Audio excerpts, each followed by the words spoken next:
I'm assembling DoWorks garden arch.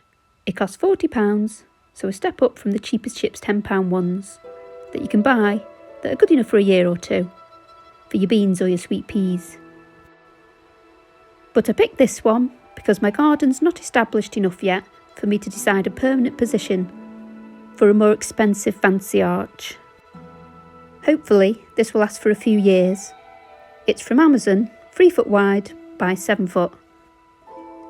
Described as black metal tubing, durable enough for climbing vines, with a ground hole maker to make it more sturdy. A 3-tier displayed stand with matte black powder coating. It took me an hour to assemble, but I'm sure there's plenty of whiz kids who could do it a lot faster.